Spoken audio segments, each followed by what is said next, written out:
You saved $50,000. And I want you to sit with that for a second, because that is not a small thing. That took discipline. That took sacrifice. That took nights where you looked at your bank account and said, "Not yet." And you did it anyway. So here's what I want to ask you, and I want you to be honest with yourself when you answer this. What happens next? Because here's the thing nobody really talks about. The hardest part isn't saving the $50,000. The hardest part is what comes after. And statistically, most people who reach this exact milestone, they don't protect it. They unravel it, slowly, quietly, without even realizing it's happening. And in this video, I'm going to show you exactly why. Not to scare you, but because understanding why your brain does, this is the only real way to stop it. So if you've saved $50,000, or you're on your way there, this might be the most important thing you watch this year. Not because it's exciting, because it's real. Let's start by killing a myth. Most people think the dangerous part of their financial journey is the beginning. The months where you're broke.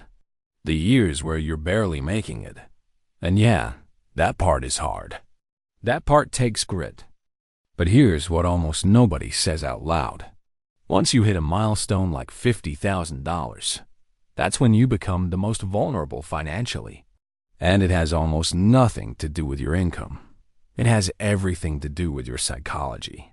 Think about it. When you were saving that money, you had a goal. A very clear, very tangible reason to say no. Say no to the trip. Say no to the upgrade. Say no to the thing your friends were doing on a Friday night. You had a number on a screen that was moving up, and that number was giving you a reason to keep going. But now, you've hit it. The number is there. And suddenly, that tension is gone. The reason to say no has vanished. And your brain, the very same brain that helped you get here, is now quietly rewiring itself to do the exact opposite of everything it just taught you. That's not weakness.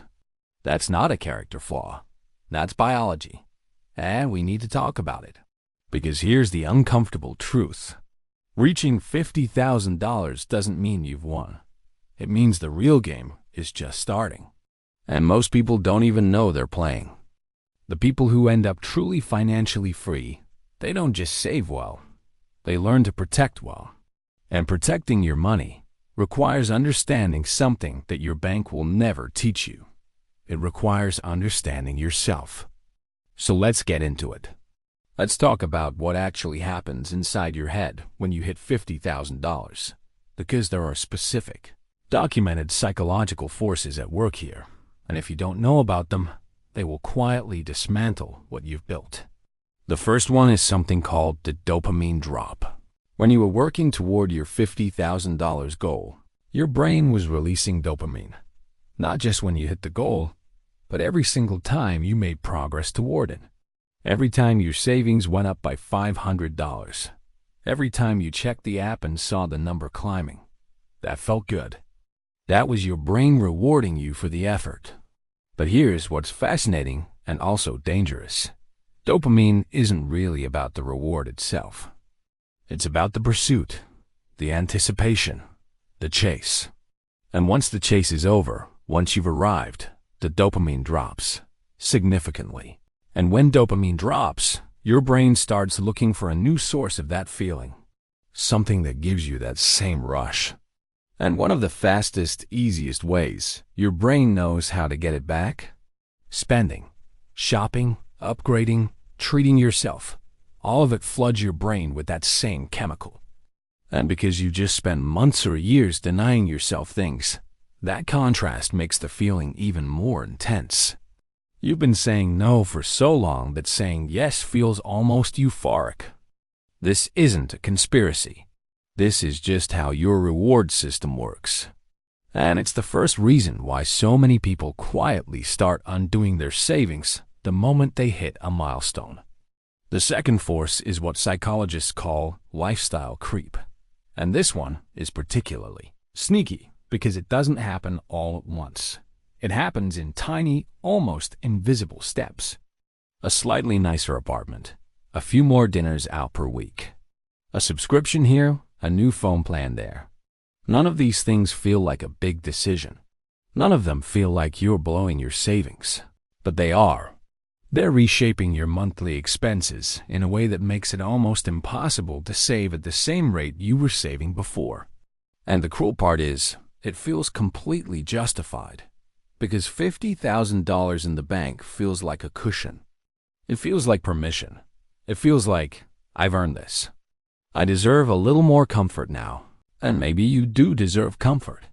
Nobody's saying live like a monk forever. But the problem is that lifestyle creep doesn't announce itself.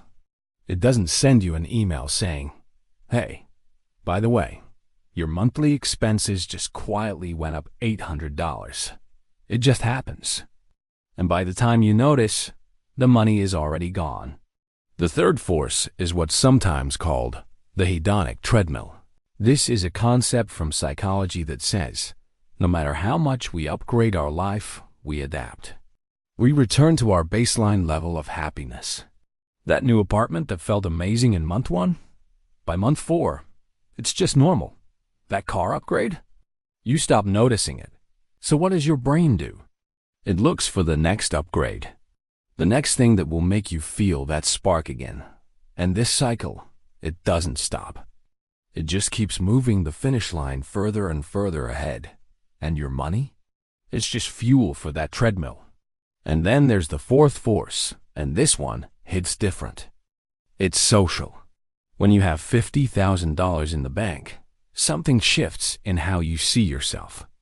And more importantly, how you want others to see you. You start to feel like you've crossed a line, like you're no longer in the struggling category. And with that shift comes a quiet but powerful pressure. The pressure to look the part. It's not always conscious. It's not like you wake up and decide, now I'm going to spend money to impress people. It's more subtle than that.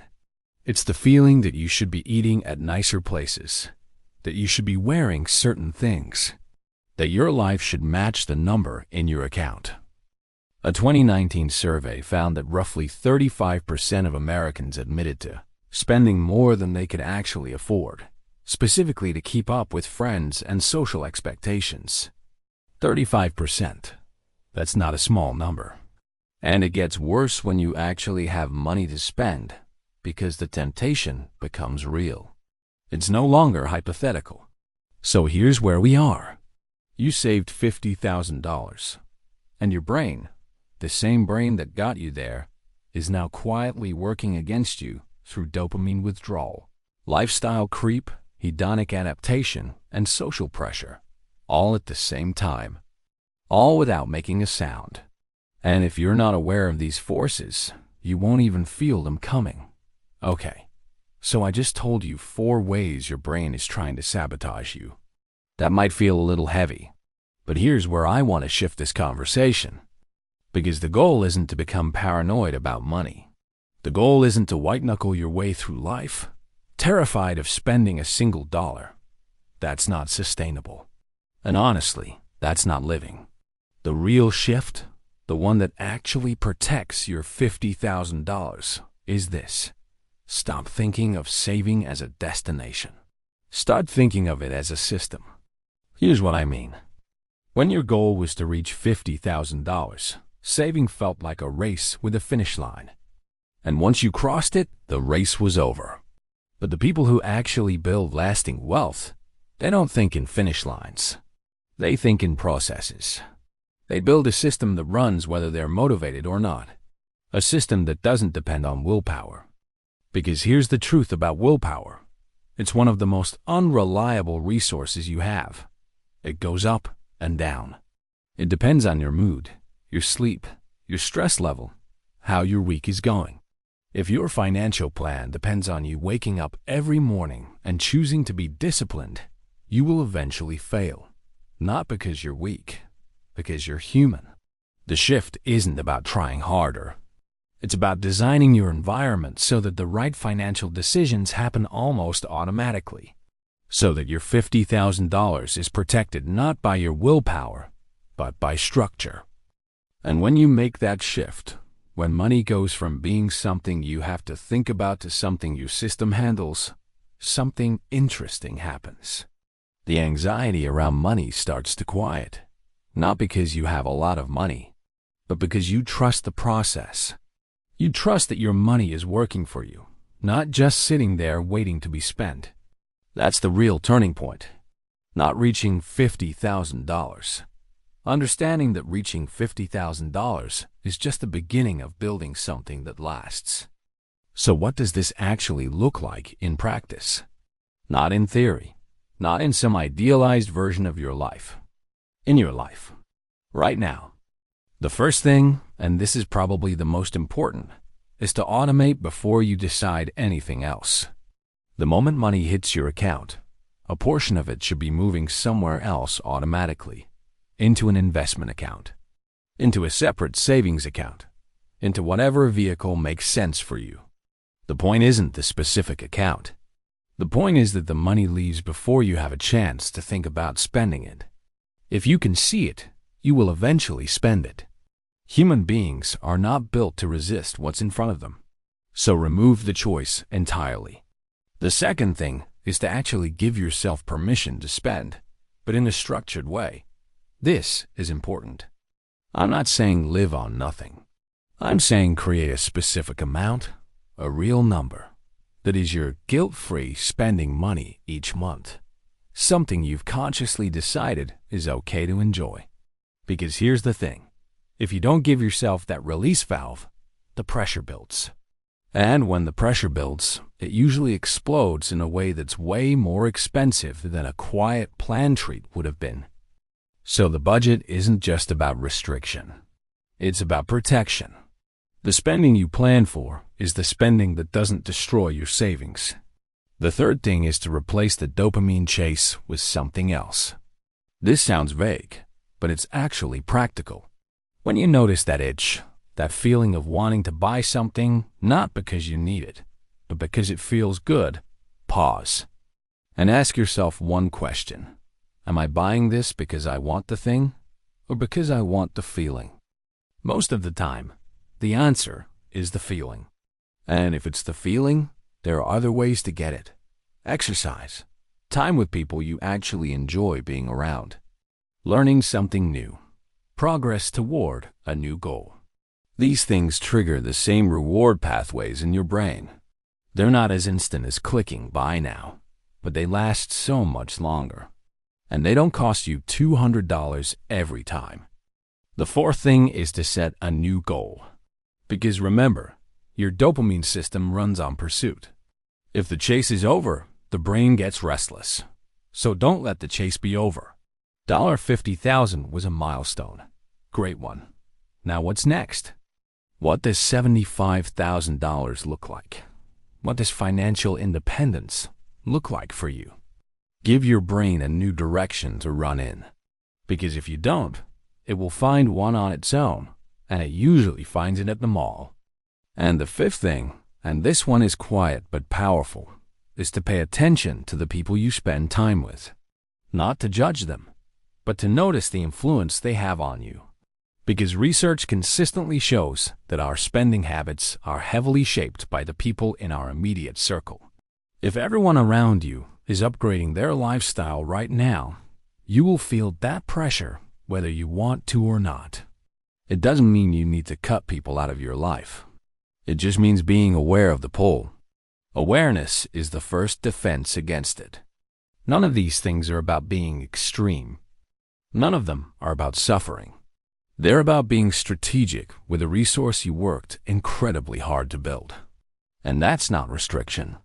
That's respect for your own time, your own effort, and your own future.